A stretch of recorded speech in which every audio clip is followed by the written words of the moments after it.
If you're looking for the latest New York Jets news and rumors, you're in the right place. Mitchell Renz here from Chat Sports, ready to walk you through the latest going on around, I should almost say, East Rutherford. But before I get into today's show, if you haven't already, please go ahead and hit that big red button underneath this video. Subscribe, training camp's right around the corner, and I don't want you guys to miss anything going on around the Jets.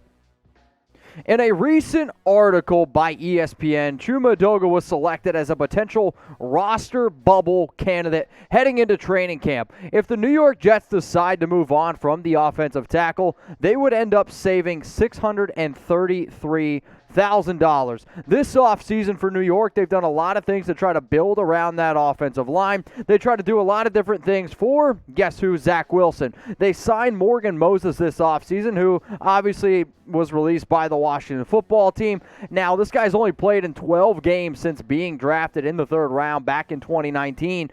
But when you look at over the last 2 years, the Jets have done, I think, actually a very good job of putting a lot of talent around the quarterback position, whether that's on the offensive line, whether that's some skill position players. Now they have a new head coach, Robert Saleh, and he's not a cancer like Adam Gase. But here's what ESPN had to say on Chuma Edoga and essentially why he was the one player selected in terms of being a roster bubble candidate. So here it is. Edoga has started 12 games since being drafted in the third round in 2019, but has slipped so far down the depth chart that his roster spot is in jeopardy. He's no better than the fourth tackle behind Mekhi Becton, George Fant, and recently signed Morgan Moses. Now, all those things mentioned in there, I 100% agree with, and there's actually not a lot of NFL teams out there that have the tackle depth that the New York Jets have. But the real question for me personally comes down to what kind of role is Morgan Moses going to really be able to come in and make a big-time impact with? Because he was one of the better right tackles in the National Football League last season on Washington, getting up there in age, maybe, had some injuries as well, but also had allowed 5 sacks. That's one of his worst over his entire career. But then this is also what ESPN had to say on Chuma Edoga. Edoga was a risky pick at the time because of his inconsistent play and off-the-field concerns, but the hope was that he'd mature and grow into his potential.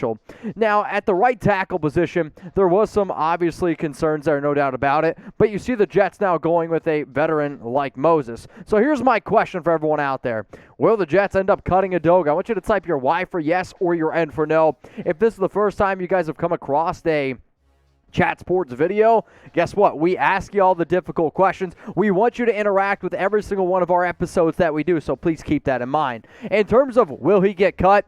Yeah, more than likely. I'm not going to say it's a 100% chance because I don't know if anything's a 100% chance, right? But the Jets, they have solid tackle depth. If they can save a few extra dollars and cents here, that's the route that they potentially are going to go with. So when you look at right now this Jets offensive line depth chart, you got Becton, who I think has got the chance to be one of the best tackles in the entire National Football League, and then Morgan Moses over there on the right side. Zach Wilson's got to be feeling pretty confident with this O-line, especially since you also were able to go out and get Elijah Vera Tucker, who can also play some guard. Heck, he might even be able to play some tackle as well. Bottom line, though, this Jets offensive line does look a lot better. Now, in terms of where Edoga was good and where he struggled last season, this is according to Pro Football Focus. Overall grade of 61.3 and 235 snaps. The pass blocking needs to improve, no doubt about that. The run blocking was very good. However, I don't think it's going to be enough for him to keep his roster spot with the Jets.